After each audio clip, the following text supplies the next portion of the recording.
Welcome to session 6 of electronic structure theory. In this session, we're going to say, okay, we've learned about Hartree-Fock. We've learned that correlation is this dynamical dancing of the electrons. We've learned about basis functions. But now it's time for us to go and say, okay, how more quantitatively or more precisely do we do this treating electron correlation? And there's various methodologies we use to treat this dynamical dancing of the electrons. In session 6, the first of these methodologies will be talked about, and it's called Møller-Plesset perturbation theory, MPN. The N means second order, third order, fourth order. MP4 would be fourth order, for example.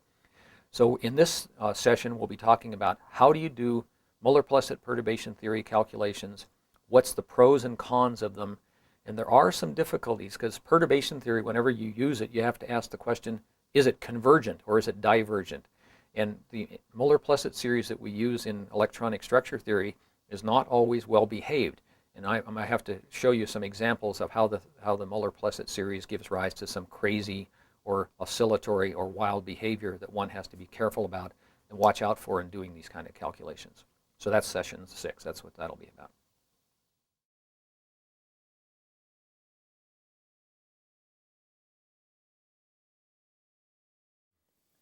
So this is the beginning of session 6 of electronic structure theory. And I look out at my massive audience here, and I'm very impressed that they're still with me. Okay, so what this session is about primarily is the first step in going beyond Hartree-Fock theory, which is to put in electron correlation, which we know has to do with this dancing of the electrons and so forth. And the first step that I'm talking about today is the most commonly used method beyond Hartree-Fock theory called Møller-Plesset perturbation theory. So in the approach of Møller-Plesset perturbation theory and in the subsequent approaches, we'll talk about what's called multi-configurational self-consistent field theory, MCSCF, and configuration interaction theory, CI. And in all these things, basically one has a wave function that has more than one Slater determinant. So it's a combination of these coefficients, these so-called CI coefficients, multiplied by various Slater determinants. And these indices, L1, L2, L3, up to Ln, are just labeling the spin orbitals that are occupied in the Lth Slater determinant. So the whole idea then in all these different theories is, number one, how do you get these orbitals, these spin orbitals that are in these various determinants? And number two, how do you get these coefficients out in front of these determinants that are added up to give the total wave function? And there's many ways of doing this. So the first way that I want to talk about, which is today's emphasis, is this MPPT, Møller-Plesset perturbation theory. And in this theory, what one does is to say that initially you carry out a Hartree-Fock SCF process to determine these spin orbitals. So those phi's are determined by this SCF procedure. And then what you do is you use conventional Rayleigh-Schrödinger perturbation theory that I'll be verbalizing in just a minute to you, to determine these coefficients, these configuration coefficients that are up here, these C, L1, L2. So let me just try to say verbally what the basic idea here is now. In the Hartree-Fock procedure, what you've done is you've replaced this true electron-electron interaction, this 1 over Rij interaction, by a sum, 1 for each electron of Ji minus Ki, so the Coulomb minus exchange terms. So what you do then is you define a 0th order Hamiltonian, this H0, that's the following. It's a summation over all electrons I of parentheses, minus a half del squared for electron I, kinetic energy, and then minus a sum over all nuclei of the charge of nucleus A divided by the distance of electron I to nucleus A, that's just the electron nuclear attraction, plus for that ith electron, you will now sum over spin orbitals J of the Coulomb minus exchange interactions for spin orbital J acting on that ith electron. So this H0 contains essentially a sum of these so-called Fock operators, Fi, which is the kinetic energy, nuclear attraction, plus Coulomb minus exchange for the ith electron. So that's H0. So then the perturbation essentially is H minus H0. So the perturbation V is going to be the true 1 over Rij potential, so summation I less than J, 1 over Rij, minus the J minus K Coulomb potentials for each electron. That's what the perturbation is going to be. It's the difference between H which contains the true interactions, minus H0, which contains these J minus K things.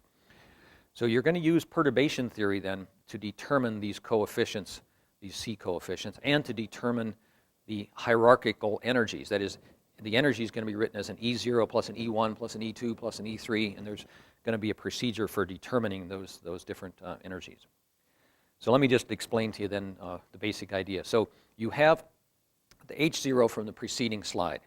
You have a psi 0. Now the psi 0 in Møller-Plesset perturbation theory is the one single Slater determinant on which you did the Hartree-Fock calculation to get those spin orbitals that define the Coulomb and exchange potentials that are in H0. So that's your so-called reference determinant, which is normally this Hartree-Fock single determinant. So Møller-Plesset perturbation theory is based on a single determinant Hartree-Fock description. So it could be okay to use this if you have a wave function that's a closed shell thing where you're not going to be breaking chemical bonds, so you don't have to worry about the heterolytic dissociation or the improper dissociation of Hartree-Fock. It could be an unrestricted Hartree-Fock wave function where you say, I'm going to just ignore the fact that it's not a pure spin eigenfunction, and I realize that's an approximation, but I'm still going to do that.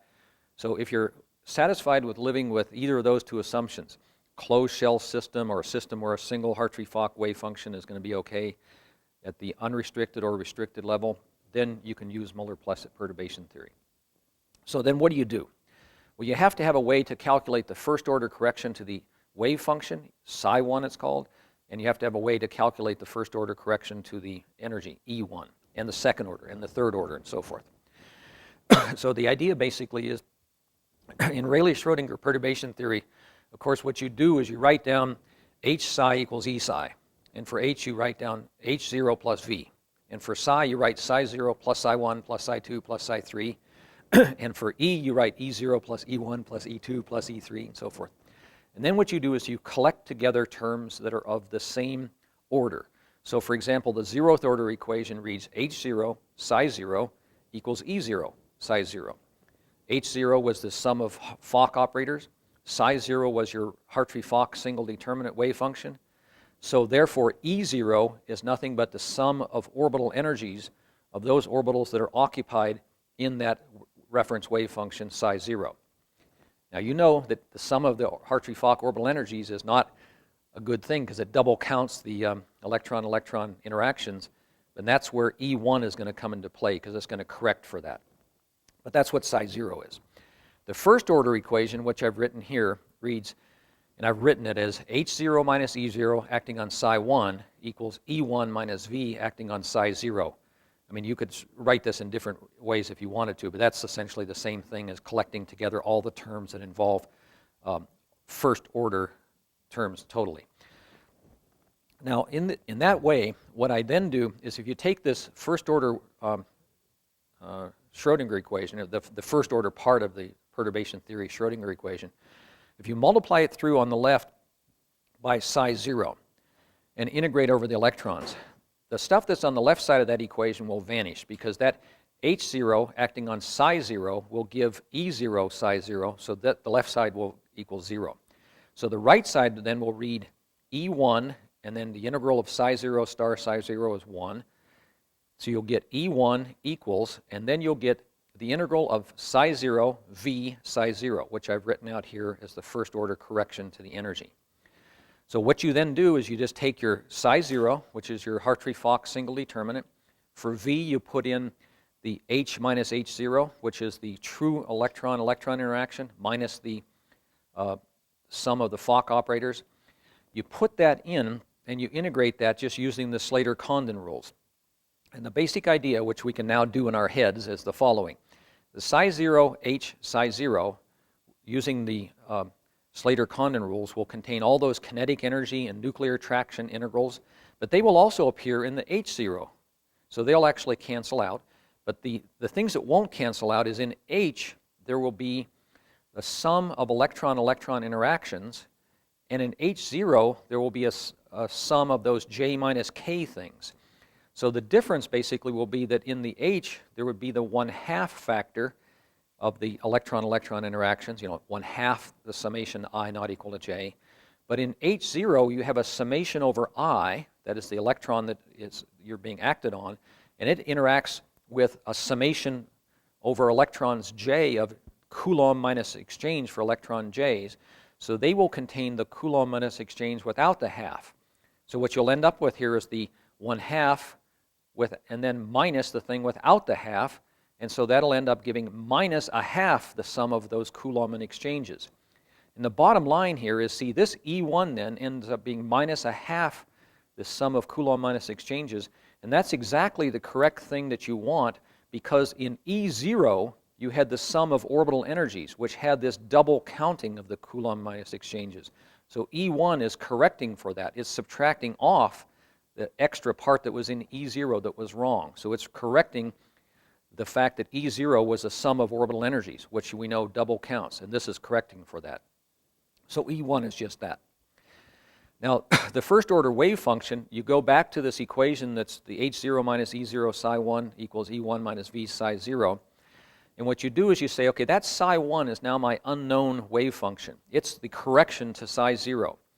These Slater determinants form a complete set, and psi 0 is just one of those Slater determinants.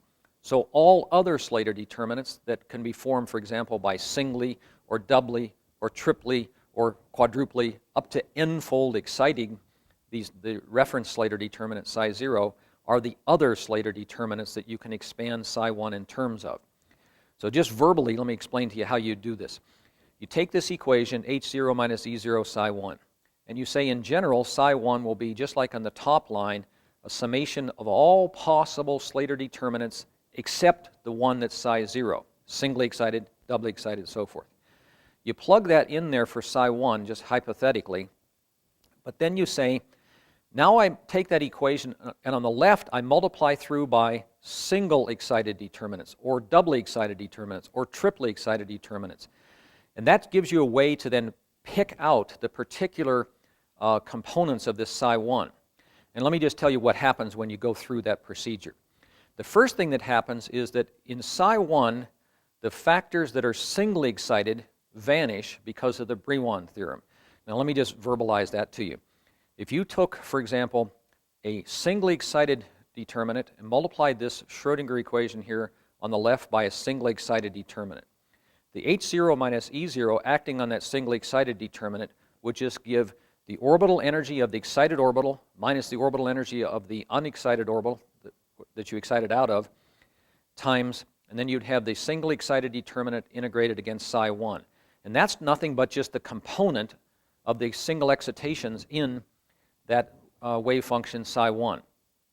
But on the right-hand side, what you would have would be the singly excited determinant times E1 times psi 0. Now that'll vanish because the singly excited determinant and the psi 0 are two determinants that differ by one spin orbital, and in the middle you just have this E1, which is a scalar number. So you have these two determinants that are orthogonal.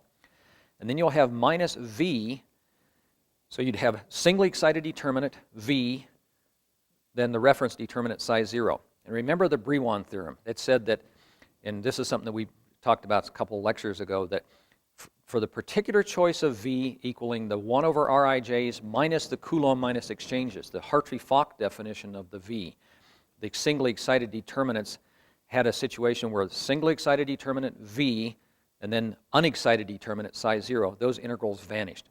So the bottom line is the right-hand side of this equation will vanish. And that's the way that one proves that there's no single excitation contributions to psi 1.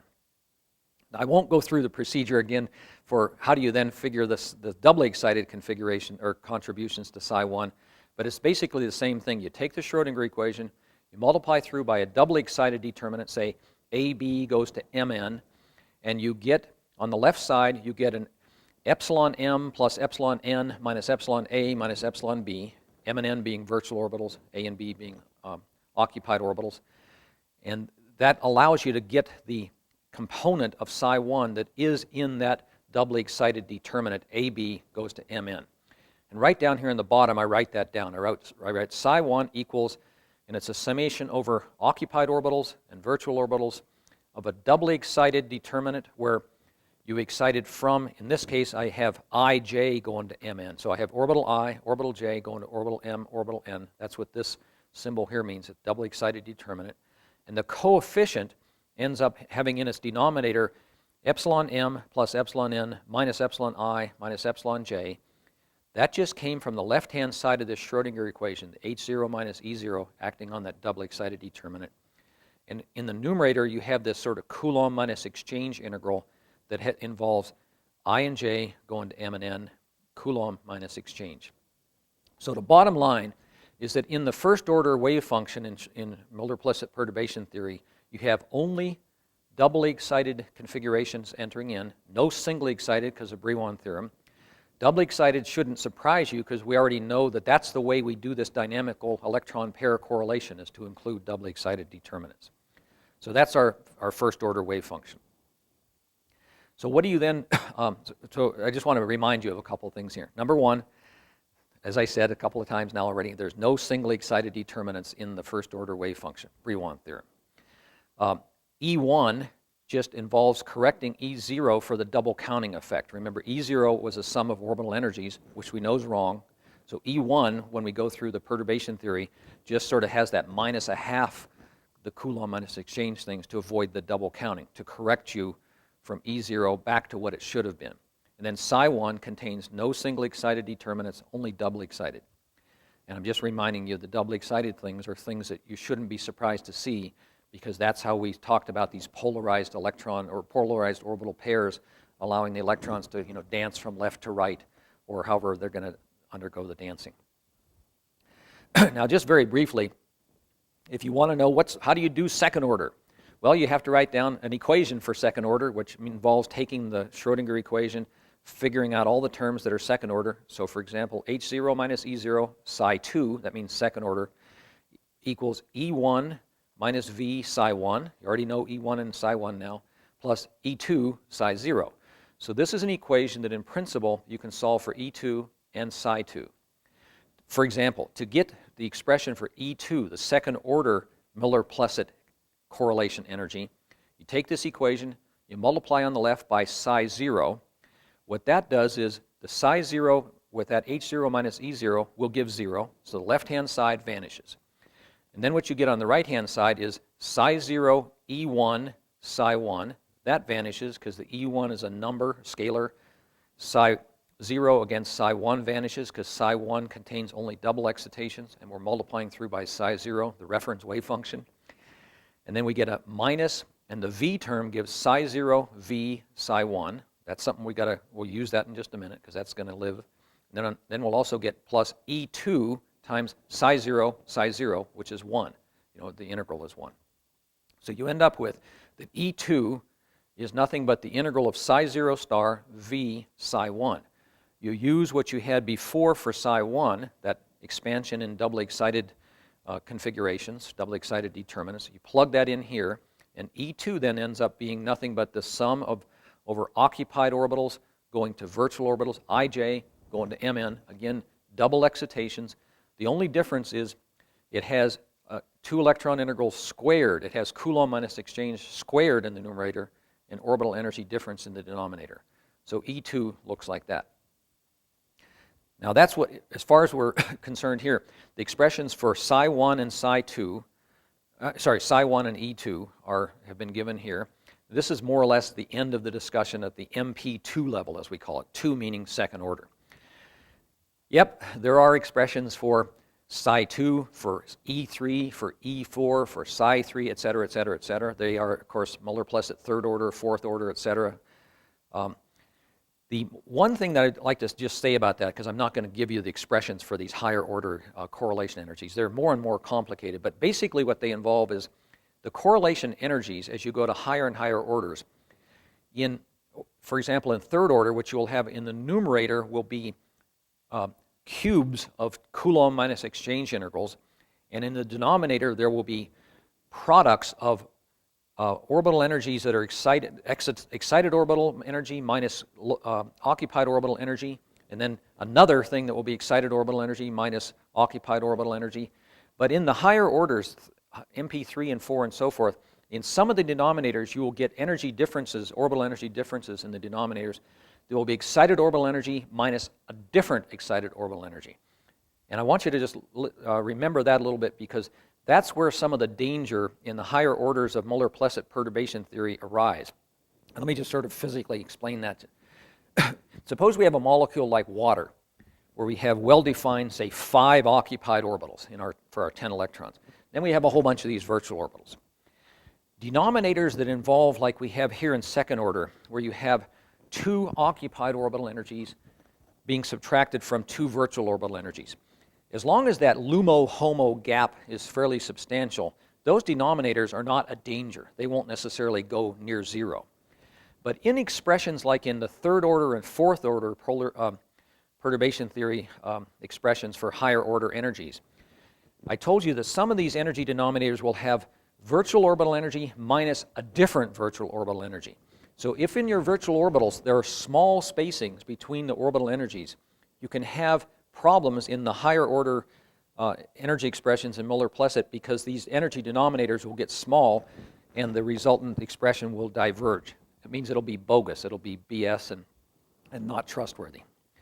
Now another thing I wanted to say about these things is just by looking at the expression for second order Møller-Plesset energy, one thing you should sort of have qualitatively in your brain is that you should expect in systems that have small homo-LUMO gaps, so that the epsilon m minus epsilon I or epsilon n minus epsilon j, the homo-LUMO gaps, if they're small, and if the orbitals involved in the HOMO and the LUMO happen to be in the same region of space, so that these Coulomb minus exchange integrals that are up here will be substantial, then you will get very large correlation energy contributions.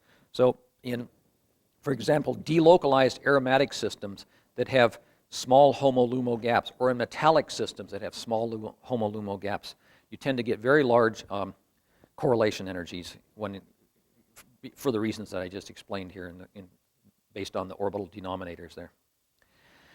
Now, I want to give you some dirty laundry about Møller-Plesset perturbation theory. It is the most widely used system that I think when we run our Gaussian O3 programs and stuff, we say Hartree-Fock, what do you want to do beyond it? First thing you do is MP2. Okay, that makes decent sense as long as you have a single Slater determinant that you trust to start out with.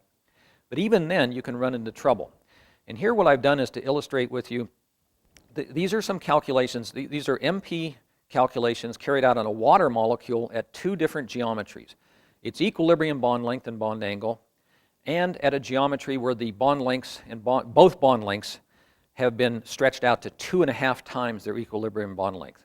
Now, of course, that's pretty severely stretched, but it's to illustrate some things to you. So in these graphs, the first thing I'd like you to notice, in the graph in the upper left-hand corner, we have, using the correlation consistent polarized valence double zeta basis set, the MP2 energies calculated at the equilibrium geometry, but we've done MP2, MP3, MP4, MP5, MP6. So this horizontal axis is various orders of perturbation theory. We've gone up through 20th order there. And the point is that you see we have an MP2 energy, and then an MP3 energy goes up, the MP4 goes down. So what these are the energies up through a certain order. So what I mean by this, for example, when we have the MP5 listed there, the dot 5 on that axis, that means the summation of the MP2 plus the MP3 plus the 4 plus the 5. So it's as if we're summing these up to get some final answer. Then the next dot says we add to that the MP6 energy, and the next dot says we add to that the MP7. And this looks pretty good. You say, oh, those calculations have now converged, things are settling down. We don't have to go to 10th or 12th or 15th or 20th order. I'm happy at MP5, for example, or MP6 or 7. But at that same geometry, so on the upper right-hand graph here, if you had happened to use the augmented correlation consistent polarized valence double zeta basis set at the same equilibrium geometry, the MP2 energy looks okay, the MP3, 2 plus 3 goes up, 4 goes down, 5. But then you see these wild oscillations. It is never converging here. What's happening, because when you augmented this with the diffuse basis functions, the higher order expressions for the Møller-Plesset corrections involve these denominators that involve orbital energy difference between virtual orbital and another virtual orbital. And the augmentation here, the different basis set, just kills you. So MP ain't going to be working here. Now, to also illustrate this, suppose you go back and say, well, I won't use the augmented basis set. I'll just use the original correlation consistent polarized valence double zeta. Fine. But now you stretch the bond length out, so we're down at the bottom left-hand panel here. We have, with the smaller basis set, at the doubly stretched geometry, so the water molecule with the bond length doubly stretched. MP2, MP3 goes up, MP4 comes down, MP5 goes up, 6 goes down. So at around 10 and 11 and 12, things maybe look like they're going okay, but then you're not satisfied. So the student says, let's go beyond 20th order, Jack. Let's go up to 30th, 40th. Uh-oh. In higher orders, you start to see divergences again. Now these are, you can indicate, and then if you instead used the augmented basis set and went to these higher orders with the stretch bond length things in the bottom right-hand panel, you can see that things are even in trouble in low orders. So the main point here is just that perturbation theory cannot be trusted necessarily to be convergent. So what you always want to look for is do calculations at second, third, fourth, if you can afford it, and see whether things are settling down. And if there's a lot of jerky behavior where they're actually going up and down, or showing these crazy behaviors where the perturbation theories become larger and larger and larger, you're just in trouble because the expressions in your perturbation theory are diverging. It's not a valid theory. Now these kind of problems give rise, see what I had on this graph here is essentially calculations at two different bond lengths. So for example, at the equilibrium bond length in the small basis set, your perturbation theory might be trusted. But then at the stretch base bond length in that same small basis set at higher orders, it wouldn't be trustworthy. So for example, if you were to try to calculate a potential curve for this water molecule where you're taking the two bonds and stretching them out from RE out, at different bond lengths, the juxtaposition of the orbital energies in the virtual orbital space will be changing. So there's the gaps between those will be changing. So for example, you can generate a potential curve. Here I've got the black curve, which let's say is a accurate full configuration interaction, the right answer, if you will. The top curve here is the restricted, it's the Hartree-Fock result. But the thing I want you to sort of focus on here is that if you did a calculation, say at MP2, you might get a curve that's not looking too bad, except, whoop, then it falls off.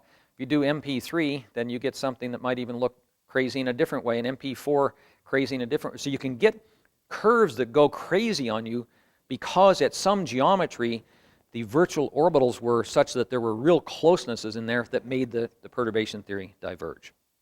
So really, there's not much you can do, except if you see potential curves that have these very obvious problems in there and you're doing MP calculations, you might say, I think it's because my MP calculation suffers from these difficulties that I've outlined there. Okay, that's the end of that guy there.